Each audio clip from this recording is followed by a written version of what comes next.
Hello guys, welcome back to my YouTube channel. Today we are going to make this beautiful social media poster. It's going to be interesting because we'll be learning a lot of techniques that we'll be using for any other kind of design that we'll be having in the future.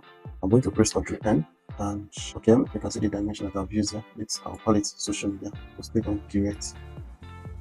Okay, so the first thing I'm going to do is to add this halftone effect here. So what I actually did is to use a halftone brush that I found on the internet. So maybe if you are in need of the halftone brush, you can actually go to Google and type halftone Photoshop brushes. You're going to see and discover a lot. Alright, I would have given you a direct link. I'm not yet qualified to be given a link, so I'm sorry for that. Okay, so I'm going to create a new layer here and I'll select my brush tool.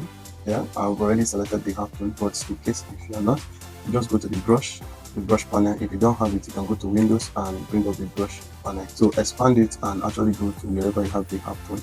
Is to make sure that my opacity is 100% and my flow is 100%. So I'm going to zoom out a little bit like this, and I'm going to paint here. So I need to get some variation. I'll click like this and I'll click here as well, something like this. So I need to get some variation. I need to rotate this brush. So the way I do that, once you're on the brush tool, if you right click, it will give you some of the brush properties. Then you can click on this angle here to rotate like this. Click elsewhere to exit the dialog box and click somewhere here. I think this is cool. Okay, I will select my move tool to go to the next step.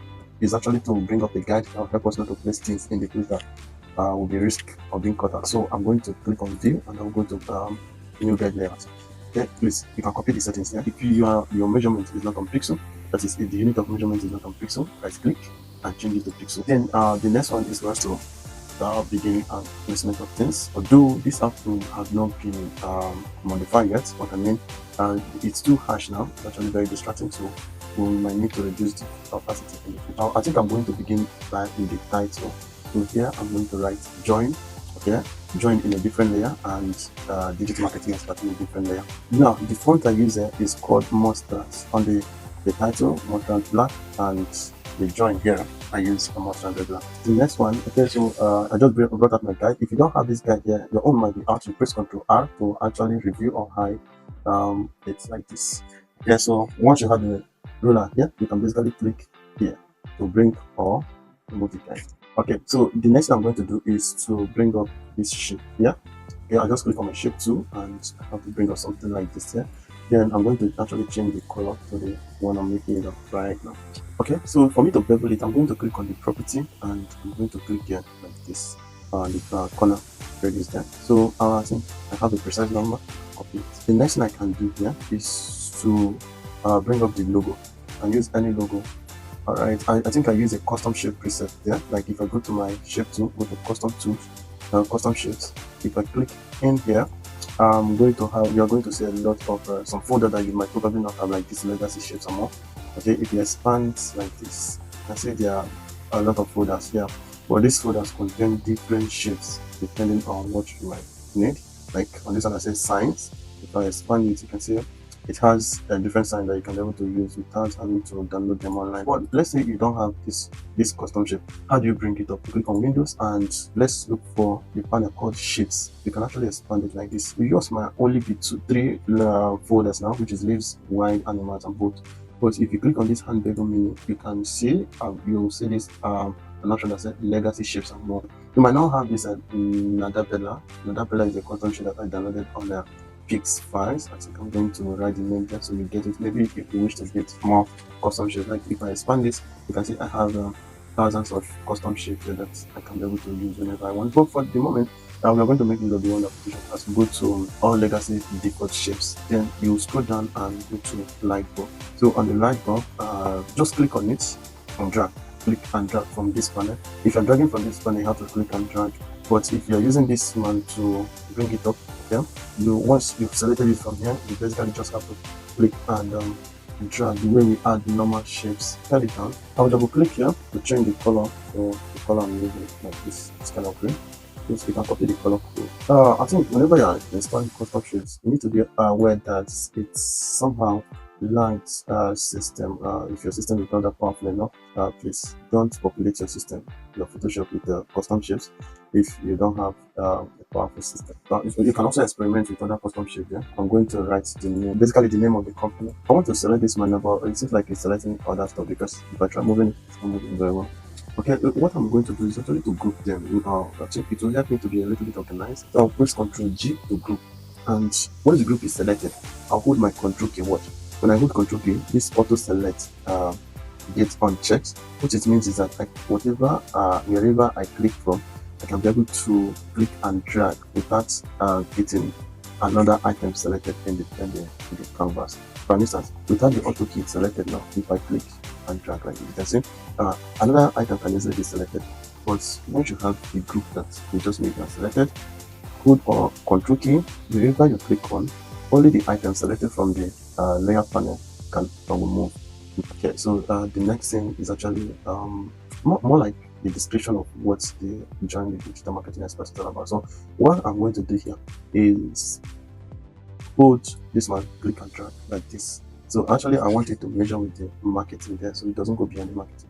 So once you click and drag, it's going to give you a bunch of text and like this. So this is more like a text frame. You can see it's actually very big now, but I'll go and change something like this. Yeah. Now it's not looking quite cool now. Or let me make it 10. 10 will be better.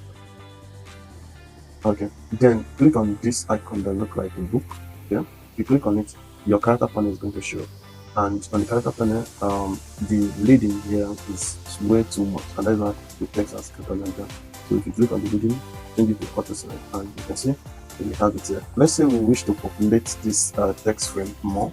Writing stuff one by one will be a little bit tedious to do, but what you can do now, make sure your cursor is inside and go to type and save this Lauren episode here. I can see a lot of text will actually come up like this. The next one is the guest speaker and the name of the person there. The font I use here is Monstrance. You can see the settings here. Yeah. Then on the name of the guest speaker, I use a color code here for the yellow color. Then the name of the font is Erin. Erin is a free font. I think it's free font that you can be able to get anywhere online. So just go to Google and type Erin. So for the date, I'm going to write. So for me to write, like I said, Monday, will put a frame around it. I'll drag like this, and I'll change to no fill, and the stroke should be 3.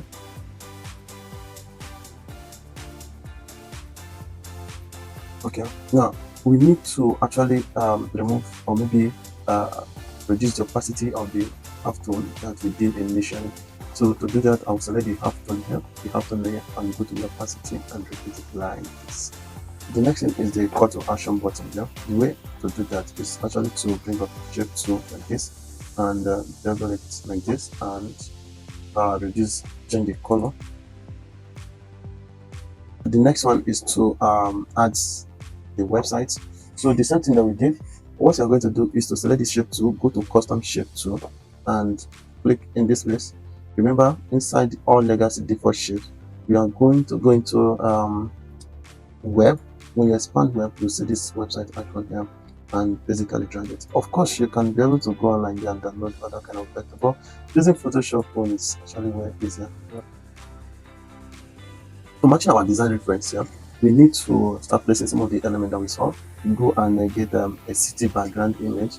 Okay, so I went to the internet to search for city background, and I was able to get this one. The good thing about it is that it's of high quality. So the next thing I'm going to do now is to make it to enter inside this shape. Basically, bring it towards to be on top of the shape, and drag the layer to be directly on top of the shape in the layer panel like this. Then right click on this image and create a clipping mask, and here we go. So you can decide to make some adjustment based on your needs there, but we are not done yet. We need to blend this image to the color of the shape. So to do that, select the image and go to the blending option here and change it to overlay, which is pretty cool. Alright, the next thing is to bring an ellipse. So I'm going to hold Alt and hold Shift to bring a perfect circle like this. Okay, so I'm going to add it more like a boundary, but I think it's cut stroke. So go to the property and check on stroke like this. So I'll make the stroke 10. Okay, maybe 20 will be 20 is cool again. Then I'll bring the model that I'm going to put here. Alright, you can go to any free stock websites to get a popular head shot like this. So that was the keyword I used. So for us to remove the background, I'm going to hold Alt key and click on the eye of the layer model there. So every other thing is going to be off while it becomes unselected. So the next I'm going to do is to select this tool here called object selection tool and click and drag around my model. Yeah, you can say it did a perfect job here. Or maybe I'm going to deselect if yours might be on rectangle, so you don't have to worry, just change it to lasso. Or maybe you don't need to draw anything, just click on select subject. But actually when you're about this, if your computer is not that powerful, it might lag a little or even lead to crashing Photoshop. Alright, so I'm going to, once my object is selected, I will add it a mask. Wow. Okay, so remember how we started. We hold Hotkey and click on this eye to isolate. We are going to hold Hotkey again to bring up other layers, which is pretty cool. Then the next thing I'm going to do is to create a clipping mask for our model to enter into this image here. So I'm going to increase this and to add a double stroke on this man. So to do that, I've added it a default stroke, but I need to add it a stroke as an effect. To select the ellipse and go to effects and click on stroke. So select the color like this and pick our color that we're using here. Yeah. Click OK. So remember we made it 20, so we're going to make this as 20. The next thing I'm going to do is to add inner shadow on this model, on this ellipse, so that it will have a depth. So I'm going to click on this and increase the opacity and increase the distance like this and reduce the size. And you begin to see something. Okay. Wow. What I'm doing is drop shadow. Drop shadow, you can see what it's doing. Is the shadow is at the back, so I don't need drop shadow. What I need is inner shadow. Yeah, so when you click on inner shadow, make sure the effect you are working on is the one that is selected. Increase the distance like this. Okay, of course I don't need it to be this sharp. I'm going to increase the size to make it a little bit. Then I'm going to reduce its distance and a little bit. I think I'm okay with this. Maybe you can decide to play. You can even decide to reduce. You don't need it to be much. Just a little bit should be fine. Fine with this. Okay. So the next thing is to start placing it very well. Alright.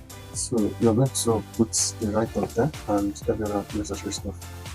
What I did here was to use my polygonal lasso tool and change it the side to the 3 so that I can be able to get a rectangle. Sorry, I can be able to get a triangle like this. Okay, so I'm going to turn it up like this and I'll take an ellipse again and so I'll drag like this. Oh, sorry, I'm going to drag like this. It's going to be a little bit small and I'll bevel the edges and I'll bring it in here. So it's going to be a little bit long. Hold shift and stretch it out like this. And drag it beneath the ellipse and the triangle. So select both the ellipse and the triangle and scale them down. Find this particular one very well. Then the next thing I'm going to do is to add a shadow here. Is to add inner shadow so it will be able to create that depth. Alright, so I'll select the layer. Yeah. Go to effects and click on inner shadow.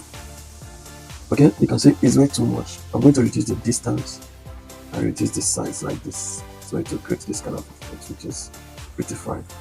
Pretty apparent. So I can write my text down there. Okay, I think the next thing is for us to bring our phone number and our social media handles, and we are done. Okay, so I have something like this. Okay, for me to be able to get this measurement, I need to use a guide like this. Okay, so that means I have to scale these ones to fit into this size like this. Okay, so I'm going to move this one out like so.